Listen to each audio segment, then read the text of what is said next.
તો hello friends, આપણે આગળના વિડીયોમાં જોયું કે મશીન ચાલુ કઈ રીતે કરવું અને બંધ કઈ રીતે કરવું. ઓકે, તો આજના આપણે આ વિડીયોમાં જોઈશું કે મશીનના પાર્ટ્સના નામ કયા છે અને એનું કામ શું છે. ઓકે, તો આવી જાઓ આપણે આગળ જોઈએ. તો આ છે મશીનનું સ્પિન્ડલ. ઓકે, તો આને આપણે સ્પિન્ડલ પણ કહી શકીએ અને ચક પણ કહી શકીએ.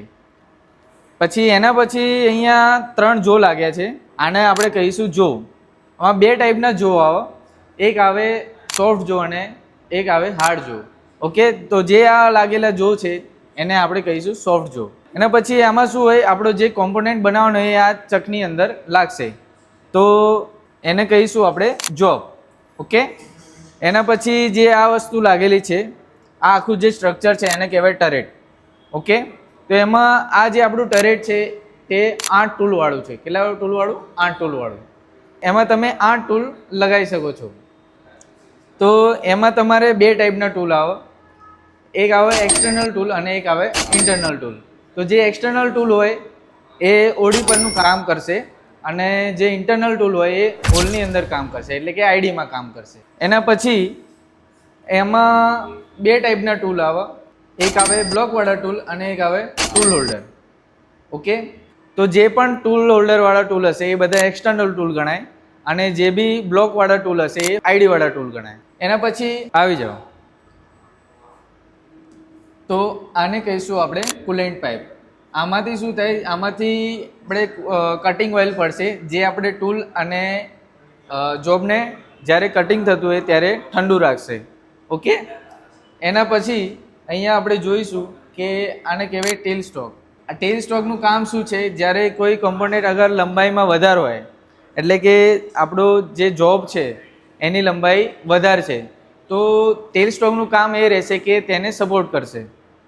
કારણ કે જ્યારે કોઈ જોબ લંબાઈમાં વધારે હોય કે કોમ્પોનન્ટ આપણો લંબાઈમાં વધારે હોય તો એ શું છે, એમાં વાઇબ્રેશન આવે કાં તો પછી આઉટ પર, એના માટે આપણે ટેલ સ્ટોકનું લગાવવું જરૂરી છે. ઓકે, એના પછી અહીંયા સિગ્નલ લાઇટ આપેલી છે. સિગ્નલ લાઇટ કહો અથવા કે ઇન્ડિકેટર લાઇટ કહો.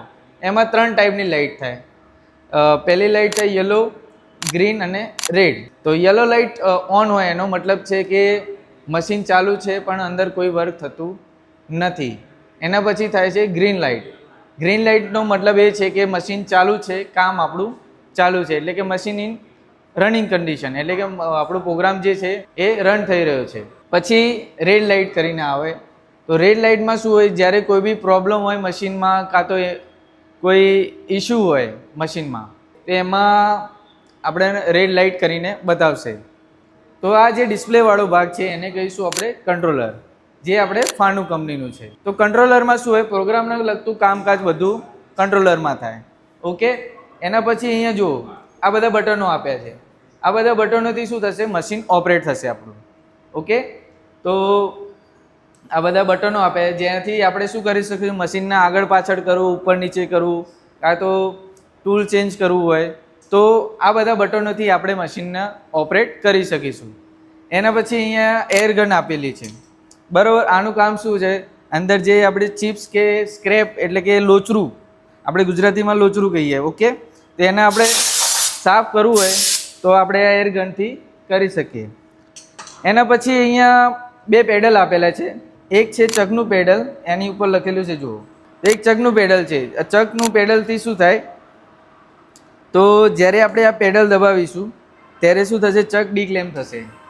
ઓકે, તો એકવાર દબાવવાથી ચક ડીક્લેમ થઈ, જેનાથી આપણે જે જોબ પકડેલો હોય એ નીકળી જશે, બરાબર. અને ફરી દબાવવાથી જ્યારે આપણે અંદર નંગ પકડવું હોય ત્યારે શું કરવાનું, નંગ અંદર જોબ ભરાયા પછી આપણે શું કરીશું, અહીંયાથી જ્યારે પેડલ દબાવીશું ત્યારે ચક આપણો ક્લેમ થશે, એટલે કે ક્લોઝ થશે.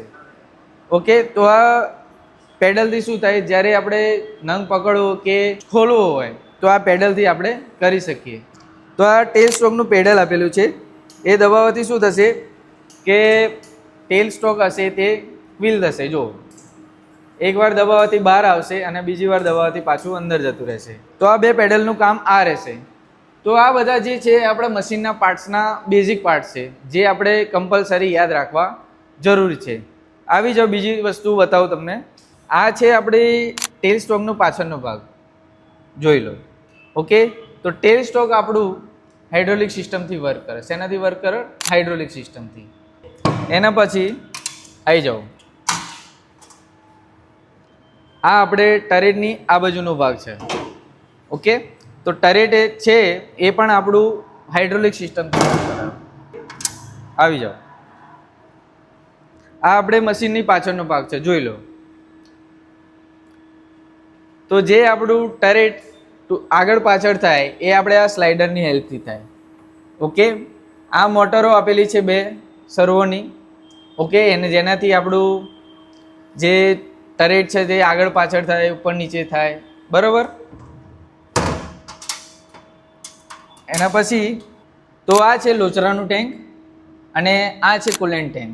ઓકે, તો અહીંયાથી જે કુલેન્ટ આપણે કુલેન્ટ ટેન્કમાં ભરો તે આ મોટરના દ્વારા પેલું કુલેન્ટ પાઇપમાં આવે.